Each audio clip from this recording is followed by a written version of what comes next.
అక్షయ తృతీయ మహోత్కృష్టమైనటువంటి తిథి.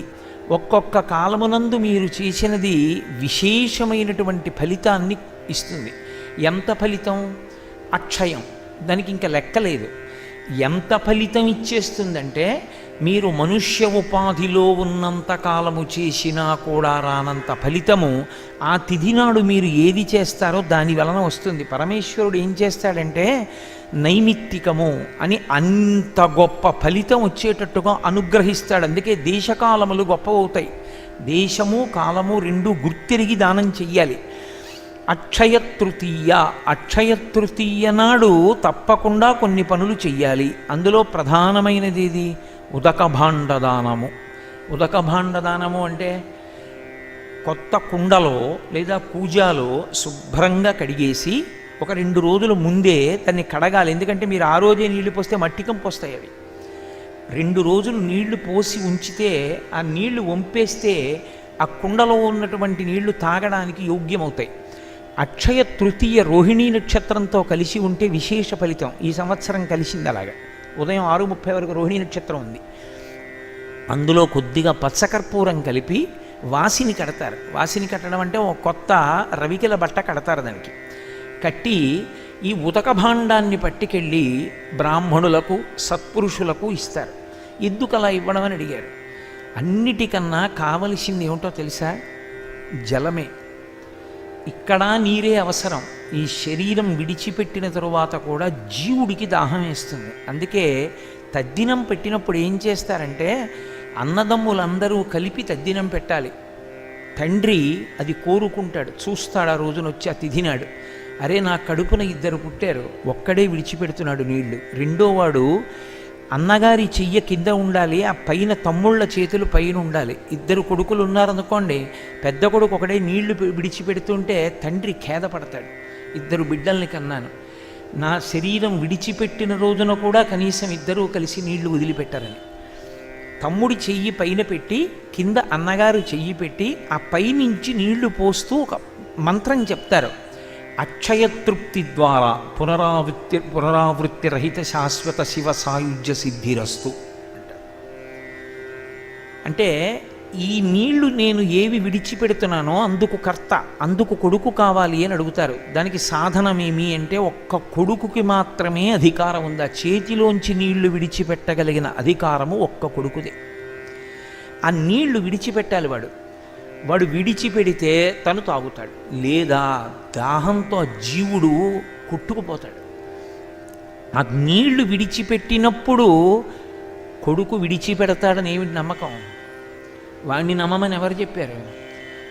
మంచిదే చేయిస్తాడనే భావన చెయ్యాలి. కానీ నీ జీవుణ్ణి నువ్వు ఉద్ధరించుకో. ఎవరో చేస్తారని ఎందుకు బాధపడతావు?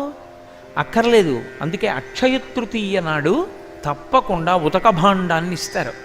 చల్లని నీటితో చక్కటి సువాసనతో కూడుకున్న పచ్చకర్పూరం కలిసినటువంటి జలములతో ఉన్న భాండమునంటే కుండను బ్రాహ్మణునికి దానం చేస్తారు. ఆయన దాన్ని పుచ్చుకుంటారు. పుచ్చుకుంటే ఏమవుతుంది? ఈ శరీరాన్ని విడిచిపెట్టిన తరువాత ఏదో ఒక శరీరములో ఉన్నప్పుడు కూడా ఆయనకి దాహం వేస్తే నీళ్లు దొరకని స్థితి మాత్రం ఉండదు. అంటే ప్రాణములు నిలబడుతుంటాయి. నీటి వలననే ప్రాణములు నిలబడతాయి. అందుకనే సంజీవనం సమస్తస్య జగత సలిలాత్మిక అంటారు లింగపురాణంలో. నీటి రూపంలో ఉండి ఈశ్వరుడు ప్రాణములను రక్షిస్తూ ఉంటాడు. అక్షయ తృతీయ నాడు సజల భాండమును దానం చేస్తే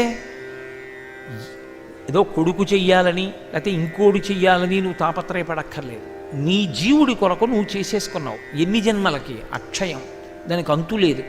అందుకే అక్షయ తృతీయ తప్పకుండా చేసుకోమని చెప్పారు. కొన్ని తప్పకుండా రోజు ఇవ్వవలసినవి కొన్ని ఉన్నాయి. చక్కగా తన భార్య తీసిన చందనాన్ని ఆ ఎవరు దానం పుచ్చుకుంటున్నారో ఆయన యొక్క శరీరమునకు అలదుతారు. అలది ఒక గొడుగు పడతారు.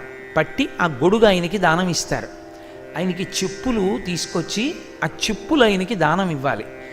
మీకు అవకాశం ఉంటే నవధాన్యములను కూడా ఇవ్వవచ్చు. ఒక్క శనగలో ఒక్క కందులో కాదు, ఇస్తే నవధాన్యములను ఇవ్వాలి. అథవా చెప్పులు గొడుగు తప్పకుండా ఇస్తారు. అన్ని దేవాలయాలలోనూ అక్షయ తృతీయ నాడు పరమేశ్వరుడికి తెల్లటి బట్ట కట్టాలని, తెల్లటి బట్టతో దర్శనమిస్తాడు.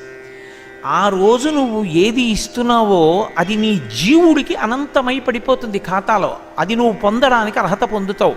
అక్షయ తృతీయ నాడు నీటి కుండ దానం చేసుకోలేకపోతే వాడిని వాడు పాడు చేసుకున్నంత దరిద్రుడు లోకంలో ఇంకొకడు ఉన్నాడు. ఒక నీటి కుండ అక్షయ తృతీయ నాడు ఇవ్వలేకపోతే ఇక వాడిని ఎవరు ఉద్ధరిస్తారు? ఎవరు ఉద్ధరించగలిగిన వాళ్ళు ఉండరు.